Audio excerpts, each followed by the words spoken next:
Hey, hey, hey, hey. What it do, baby boo? It's your girl, Lucy Maya. We are back with one... Working on my shit. Working on my shit. Working on my shit. Working on my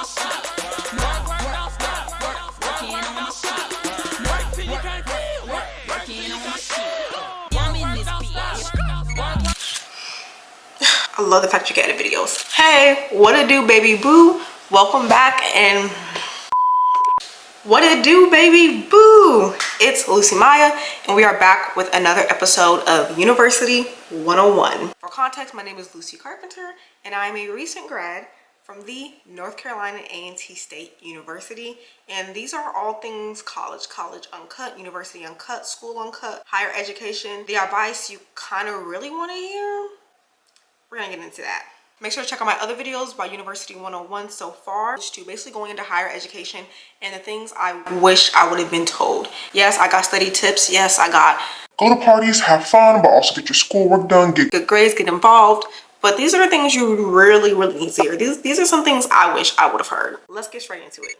This episode is about time management in college. Time management is a skill. I think what happens a lot is people don't see it as a skill. It is a skill. And it's a skill that once you master, you will have 30 hours in your day. I swear to this day, I have 30 hours in my day. May I spend 16 hours laying in bed? Absolutely, but I only have 16 hours to lay in bed because I have 30 hours in my day. No, I'm not a superhero. No, I'm not like Hermione. I don't have a time turner. I just have really good time management. We have our iPad for notes. We are serious. 1, to achieve epic time management while in university/college, you want to write down what you do each day for a week. My high school honors teacher actually made us do this my first week of my freshman year of high school. I'm not gonna age myself, but that was about a decade ago. My first week of freshman year of high school, my honors teacher made us write down what we did every single hour of the day. And it was a homework assignment, so I did it because I needed that A. By the end of the week, I realized how much time I wasted. And not saying wasting time is bad. Okay, whatever you choose to do with your time is your choice. If you choose, like I said, to lay in bed for 16 hours a day, that's your choice. But as long as you know that's what you're doing for that amount of time, and you're not looking up like, well, where did my time go? By all means, do what works for you, boo. So write down what you do for each day for a week. If you're in college now, it's your senior year. You graduated college 10 years ago. You're about to enter college in 8 years. You're a senior about to go straight to college next fall. You're already in college. Like, this works for anybody. It's never too late to start working on your time management and really getting the most out of your day and doing what you want to do and not letting your time manage you. So try that for a week. I can insert a link in the description box for a template to do that with. It might be in Notion. I love Notion, but I'm going to insert a link in the description box for a template to do that, and go ahead and do it, and that is your first step. Second is get rid of procrastination. Always at least start an assignment. Say you get a 5-page research paper. That's a lot of pages to write. That's a lot of research to do. Open up that document, write the date, write the title, the cover page, the professor, the class, write one sentence. Even if the sentence is, my research topic is Stanley. That's it. That's all we have to do. That's all we have to do. Simply doing that will put it in your mind to think about. Even thinking about doing an assignment, while it's not physically getting done, it helps it a lot more, be less of a mental load on you when you're going to get it done. And that's how I managed a lot of my assignments at undergrad. If I knew I did not want to do it that day, but it was due in a week, immediately as soon as we got it, I opened up that doc and created a doc for it immediately. And something about taking that first step and making that first jump just makes it so much easier to kind of continue doing. I'm like, I already have it open. Let me look up a few more things. Look up, lo and behold, I have a page written already. And I didn't even plan on doing that today, and didn't seem so as much of a daunting task, if that makes sense. Something else my high school honors teacher taught me: always just get started. Procrastination is not going to work here. I know everyone says I work better under pressure, but procrastination is not going to work here if you want to get the best use of your time. 3, know your schedule might change every semester. I had a semester where I had at 8 a.m. and no classes for the rest of the day on Tuesdays and Thursdays. Then I had a semester where my classes didn't start until 1 p.m. I did not sleep in until 1 p.m. on those days. I didn't have a class until 1 p.m. I got up early, spent the first few hours cleaning my room, making my bed, doing my makeup, getting cute that day because I had time, or doing homework, whatever I wanted to do. But I understood that my schedule changed every semester, and basically maximize my time based on my schedule and my classes for that semester. So that's something you may have to do if you're super used to routines or super structured like I am. I'm a Capricorn. I understand you may have to do that, and that helped me a lot of understanding how to change my schedule and curating it for myself based on my class schedules every semester.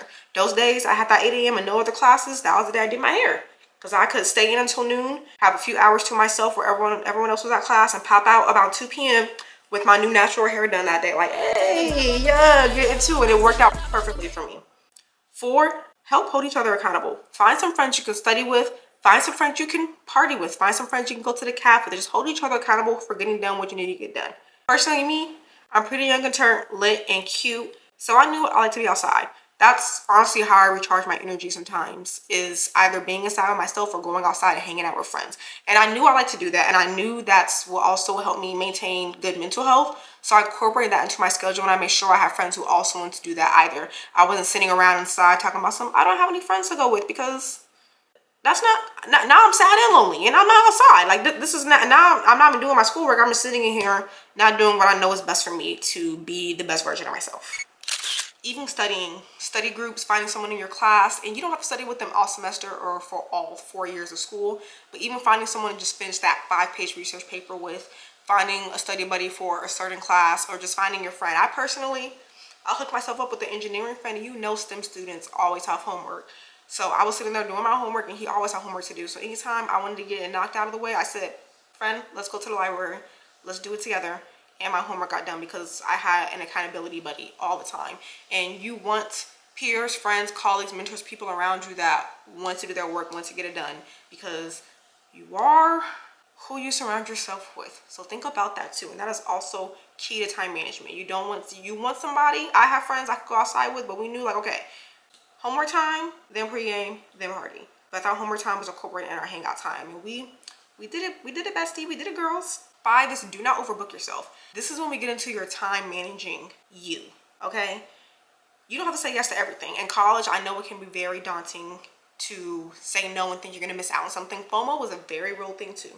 FOMO is so real. It is okay, okay? I can do a whole nother video on how to heal your FOMO and not be scared of it. But do not overbook yourself. That's when your time starts managing you, and you end up booking 5 things in a day. You don't go to any of them, as opposed to had you only said yes to 3 things. You could have done all of those at 100% and been fine. Which also leads me to my next tip, 6. You don't have to say yes to everything, but it's okay to pop in, give 30% if you can. Just communicate. I had a few obligations where I'm like, hey, these things are really stacked up. I really want to attend all these things. It seems like Tuesdays and Thursdays is when everybody wants to do everything in school. I don't know. A lot of it's out of your control, but you are obligated to do these things. You want to enjoy college, university, the full experience. And sometimes you gotta go do it. If you communicate, hey, I can only get this much time, or I'm gonna pop in real quick, I have to go home, do homework, do my hair, clean my room, but most people are okay with that. They really just want to see you there, appreciate you there, that you take the time and effort to include it somewhere in your schedule, if that makes sense. And that's how I also going to manage your time, is don't let your time manage you. Communicate beforehand. Get ahead of the time. 7, stop trying to fill up that resume, okay? I love a good loaded resume. My resume is loaded, but it did not come at a detriment to myself, my time, my grades, my mental health. I very carefully selected the things I wanted to do, the path that I was on, and it's okay to switch it, okay? It's okay to completely deter. I changed my major in college, but everything that I did, I made sure I was 110% in, so that when I only had 80%, I wasn't at 50, if that makes sense. And I wasn't just filling my resume with things because it sounded nice. Because at the end of the day, when you're doing something you don't really want to do, it makes it so much tougher. And mentally, that's when you mentally start to hurt yourself, because you don't want to do that. So why are you doing it? You're not super passionate about it. Now it's different than homework. Do your homework. But essentially, a lot of time management goes away when your mental state and you're taking up too much mental brain power doing things that you essentially actually just don't want to do. And that's when we start getting into the danger territory. 8 is there's no reward for who sleeps the least. At graduation, nobody gave anybody a trophy for sleeping 3 hours a night. Go to bed.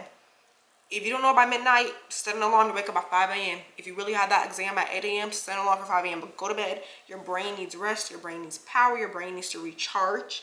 And that's also important for time management too. Resting is productivity. Say it with me. Rest is productivity. There's no war for sleep to leave, so take those naps. I mastered the 20-minute power nap while I was in college, and it was amazing. And I still use it to this day. Master the 20-minute power nap, go to bed, set alarms, and get it done. 9 is work smarter, not harder. This is very general, but work smarter, not harder. Find shortcuts, find alleyways, find what works for you. I used to listen to business podcasts on the way to class because, why would I sit down and read and study for 20 minutes when I'm gonna walk for 20 minutes anyway to class, and I can listen to my audios and my readings on my way to class and kill two birds with one stone. So find ways that work for you. Learn about yourself, be the best version of yourself, and don't be scared to do what works for you. And it might take a little bit of time, but once you get it, you'll get it. And your time will be managed by you and not by everything else. And lo and behold, you'll have 30 hours in your day, just like me. And that's all she wrote, folks. That concludes another episode of University 101. This is a series I just started, but I like doing it so far. Make sure to comment, like, and subscribe, and follow me on all the socials, especially Instagram, where I will be putting questions to ask I can answer specifically in more of these videos, more about HBCU life, college relationships, friendships, the real tea, real uncut, college, University 101. See you next time. Working on my shit.